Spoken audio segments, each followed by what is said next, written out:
Hello friends সকলোকে মোৰ air study চেনেললৈ স্বাগতম জনাইছো।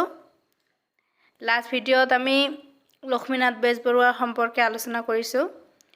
তো আজি মই চন্দ্ৰ কুমাৰ আগৰৱালৰ বিষয়ে আলোচনা কৰিম। তাৰ আগতে আপোনালোকে মোৰ চেনেলটো সাবস্ক্ৰাইব কৰিব, লাইক কমেন্ট কৰিব আৰু শেয়াৰ কৰিব।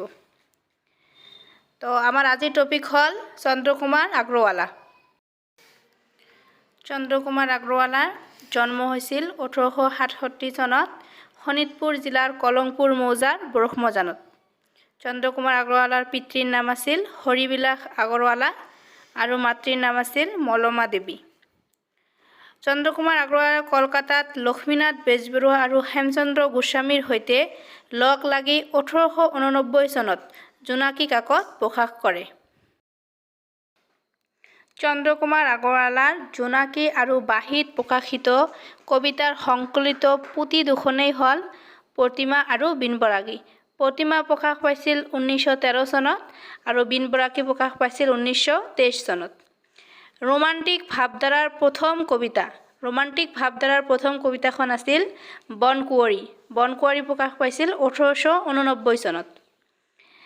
চন্দ্ৰ কুমাৰ আগৰৱালাৰ প্ৰতিমা কবিতা পুথিখন প্ৰকাশ পাইছিল জোনাকী কাকতত আৰু বিনবৰাগী কবিতা পুথিখন প্ৰকাশ পাইছিল বাঁহী আলোচনীত। আৰু বিনবৰাগী কবিতা পুথিখন 12টা গীত কবিতাৰে সন্নিৱিষ্ট। নেক্সট, জোনাকীৰ প্ৰথম সম্পাদক আছিল চন্দ্ৰ কুমাৰ আগৰৱালা। জোনাকী কাকতৰ প্ৰথম সম্পাদক চন্দ্ৰ কুমাৰ আগৰৱালা। প্ৰতিমা সম্বন্ধে লক্ষ্মীনাথ বেজবৰুৱাই লিখিছে, প্ৰতিমাখন সৰু কিন্তু নিভা চনৰ। যোৱা আসাম টেটত এইটো প্ৰশ্ন আহিছিল, ইউপি টেটত, যে প্ৰতিমাখন সৰু কিন্তু নিভা চনৰ কথাষাৰ কোনে কৈছিল? লক্ষ্মীনাথ বেজবৰুৱাই। চন্দ্ৰ কুমাৰ আগৰৱালাৰ কবিতা পুথি প্ৰতিমা 1913 চনত, বিনবৰাগী 1923 চনত আৰু চন্দ্ৰামৃত 1967 চনত। চন্দ্ৰামৃত কবিতা পুথিখন মৰণোত্তৰ হিচাপে প্ৰকাশ পাইছিল, মানে চন্দ্ৰ কুমাৰ আগৰৱালাৰ মৃত্যুৰ পিছত। চন্দ্ৰ কুমাৰ আগৰৱালাৰ সম্পাদিত কাকত আলোচনীসমূহ জোনাকী, হাদিনীয়া অসমীয়া আৰু অসমীয়া। অসমীয়া সাহিত্য জোনাকী যুগৰ অন্যতম ৰোমান্টিক যুগৰ এগৰাকী শ্ৰেষ্ঠ কবি আছিল চন্দ্ৰ কুমাৰ আগৰৱালা। কোৱেশ্চন, চন্দ্ৰ কুমাৰ আগৰৱালাৰ প্ৰথম কবিতা পুথি কি?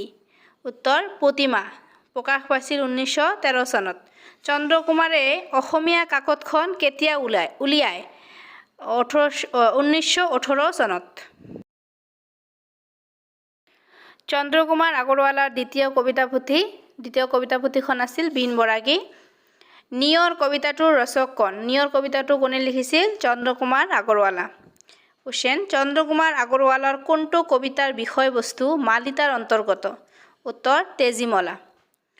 কোৱেশ্চন, 1918 চনত চন্দ্ৰ কুমাৰ আগৰৱালাই সম্পাদনা কৰা কাকতখন হৈছে অসমীয়া। আৰু চন্দ্ৰ কুমাৰ আগৰৱালাৰ মৃত্যু হৈছিল 1937 চনত। আপোনালোকে ওপৰৰ হেডলাইনৰ ওচৰত এইটো লিখা আছে বাৰু, চাই ল'ব। তেখেতৰ মৃত্যু হৈছিল 1937 চনত।